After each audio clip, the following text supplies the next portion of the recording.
Back. Breaking news చూస్తున్నాం. Guntur kidney racket కేసులో దర్యాప్తు ముమ్మరం చేశారు. తవ్వే కొద్దీ సంచలన విషయాలు బయటపడుతున్నాయి.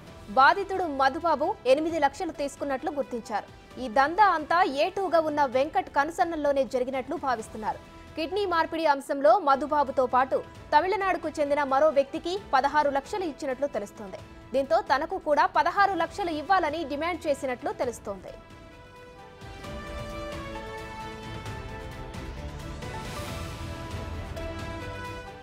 అయితే వెంకట్ ఆరోగ్య పరిస్థితి ఇంకా మెరుగుపడకపోవడంతో అరెస్టు చేయలేదంటున్నారు పోలీసులు. విజయవాడ విజయ సూపర్ స్పెషాలిటీ హాస్పిటల్ వైద్యులకు సంబంధించి కీలక ఆధారాల కోసం పోలీసులు వెతుకుతున్నారు. ఆధారాలుంటే డాక్టర్ని కూడా అరెస్టు చేసే అవకాశాలున్నాయి.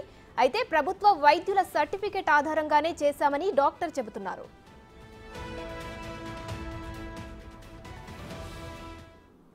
గుంటూరు కిడ్నీ రాకెట్ కి సంబంధించి మరిన్ని డీటెయిల్స్ మా ప్రతినిధి గుంటూరు నుంచి సాయి శంకర్ అందిస్తారు. సాయి శంకర్, చెప్పండి, గుంటూరు కిడ్నీ రాకెట్ లో తవ్వే కొద్దీ సంచలన విషయాలు బయటకు వస్తున్నాయి. విచారణలో పలువురు పేర్లు కూడా బయటకు వస్తున్నాయి. దీనికి సంబంధించిన డీటెయిల్స్ ఏంటి?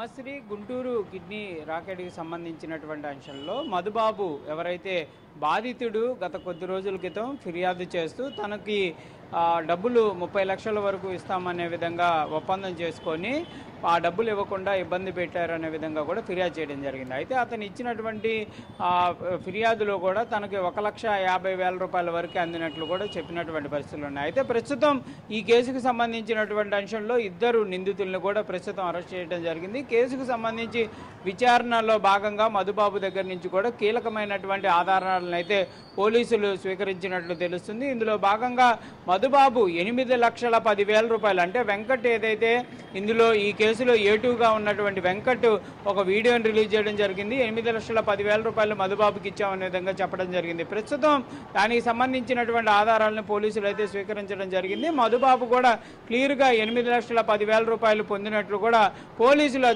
యొక్క విచారణలో అయితే వెలుగులోకి వస్తున్నటువంటి పరిస్థితులు ఉన్నాయి.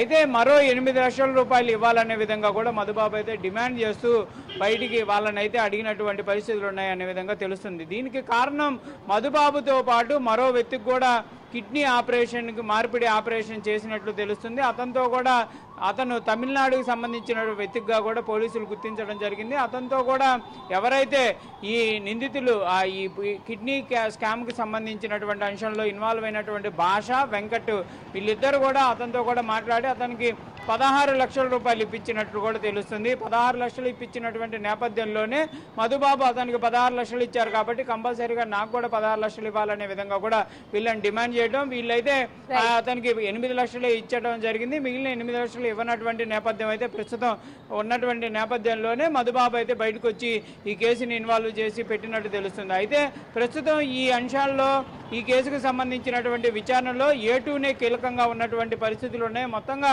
మధుబాబు కేసుతో పాటు మరికొంత కిడ్నీ మార్పిడి కేసుల్లో కూడా అతని ఇన్వాల్వ్మెంట్ ఉందనే విధంగా పోలీసులు అయితే స్పష్టంగా ఈ విచారణలో అర్థమవుతున్నటువంటి పరిస్థితులు ఉన్నాయనే విధంగా చెప్తున్నారు.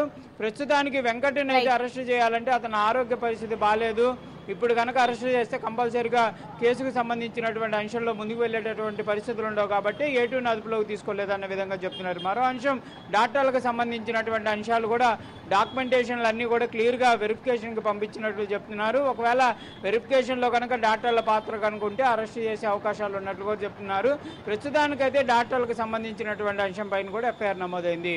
ఉమ్మశ్రీ. Right, thank you Sai Shankar.